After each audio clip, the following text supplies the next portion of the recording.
Hello， 大家好，我哋今日菜譜係三文魚雞腳湯。我朋友煲呢個湯真好飲，一啲腥味冇。今日同大家分享下點煲呢個湯。好啦，咁我哋開始處理啲三文魚頭先。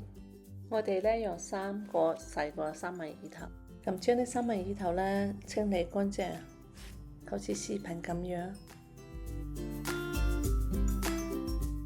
三文魚頭咧非常之有營養嘅，包括咧優質嘅蛋白質、Omega 3個脂肪酸、維生素 D 同埋多種嘅礦物質，例如鉀、磷、硒以及膠原蛋白。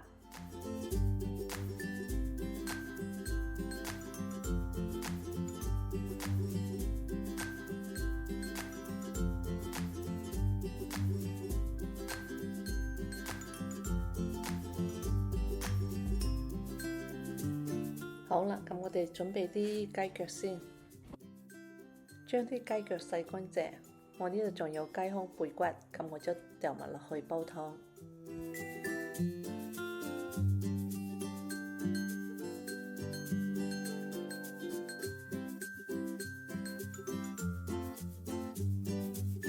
咁我哋啲雞腳一飛下水，咁將佢倒落去啲滾水度，煲佢5分鐘，然後拎出嚟清洗乾淨。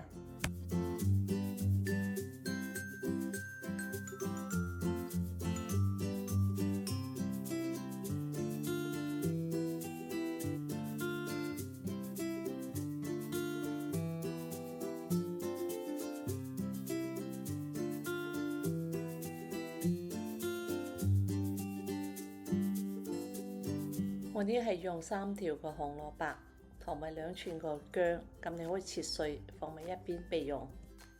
1盒嫩豆腐，然後將佢切成一嚿嚿，好視頻咁樣，唔好切得太碎啊。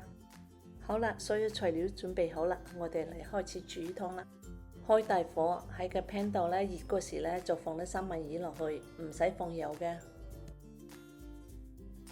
在煎嘅過程中咧，將啲三文魚兩邊都加啲黑胡椒粉同埋啲鹽落去，放幾片嘅薑落去，將啲魚咧兩邊都煎到金黃色。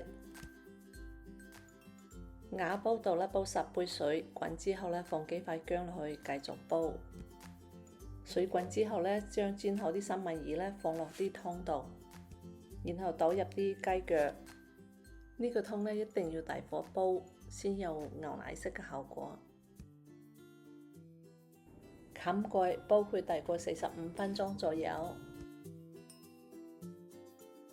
咁45分鐘之後，睇下啲湯已經有奶白色啦，好靚啦。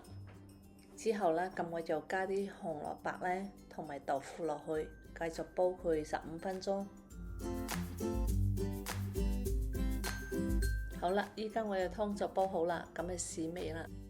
放入啲蔥花裝飾下，呢個湯真係好好飲，一啲腥味都冇。秋天到啦，大家不妨多煲呢個湯飲下啦。我係媽媽燒，我哋下次再會，拜拜。